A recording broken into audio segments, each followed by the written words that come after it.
the idea of diversification makes sense to a point. If you don't know what you're doing and you want the standard result and not be embarrassed, well, of course, you can widely diversify. Now, nobody's entitled to a lot of money for recognizing that because it's a truism. It's like knowing that 2 and 2 equals 4. But the investment professionals think they're helping you by arranging a diversification. An idiot could diversify a portfolio, or a computer for that matter. But the whole trick of the game is to have a few times when you know that something is better than average, and invest only where you have that extra knowledge. And then if you get just a few opportunities, that's enough. And what the hell do you care? You own 3 securities and J.P. Morgan Chase owns 100. What's wrong with owning a few securities? Warren always says if you lived in a growing town and you owned stock in 3 of the best enterprises in the town, isn't that diversified enough? The answer is, of course it is. They're all wonderful places.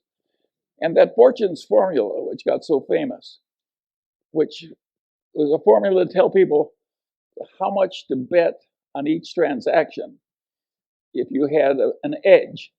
And of course, the bigger your edge, the more close the transaction was to a certain winner, the more you should bet. And of course, there's mathematics behind it. But of course it's true. It's perfectly possible to buy only one thing because the opportunity is so great and such a cinch, or only 2 or 3. So the whole idea of diversification, when you're looking for excellence, is totally ridiculous. It doesn't work. It gives you an impossible task. What fun is it to do an impossible task over and over again? I find it agony. Who would want to do it? And I don't see why. My father had a client. He was a lawyer in Omaha. He had a client whose husband had a little soap company. And the guy died, and my father sold the soap company. This woman was one of the richest people in town in the middle of the Depression. And what she had was a little soap company in a big mansion in Omaha's best neighborhood. And they sold the soap company. She had a mansion in the best neighborhood and $300,000. But $300,000 in 1930-something was an incredible amount of money. A little hamburger was a nickel, a big hamburger was a dime, and the all-you-can-eat cafe in Omaha would feed you all you needed to stay alive for 2 bits a day. I mean, $300,000. Well, she didn't hire an investment counselor. She didn't do anything. She's a wonderful old woman. And she just took that and she divided it into 5 chunks.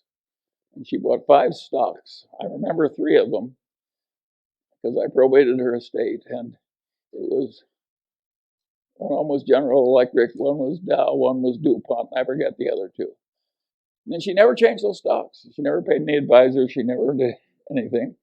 And she bought some municipal bonds. She never spent her income. And she bought some municipal bonds from time to time and by the time she died in the 50s, she had $1.5 million. No costs, no expenses. I said, how did you decide to do that? And she said, well, I thought electricity and chemistry were the coming things. We just chunked it all in and sat on her ass. I always liked that little woman. My kind of a girl.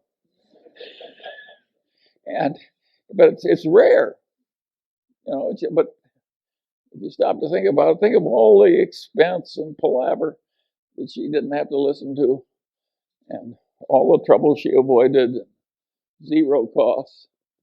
And of course, what people don't realize, because they're so mathematically illiterate, is if you make 5% and pay 2 of it to your advisors, you're not losing 40% of your future. You're losing 90%.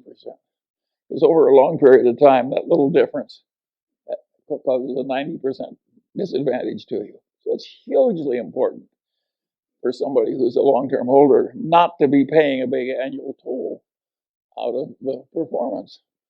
And of course, there are a few big-time advisors now who are using indexation very heavily. And of course, they're prospering mightily. And of course, every time they get somebody, it's just agony for the rest of the investment counseling business. And it's a very serious problem. And I think these people who are used to winning as old-time value investors who are now just quitting the profession, that's a very understandable thing to do. I regard it as more noble than staying in with, playing along with the denial. It's an interesting problem. You can see I'm not trying to make your morning. I'm just trying to describe things the way they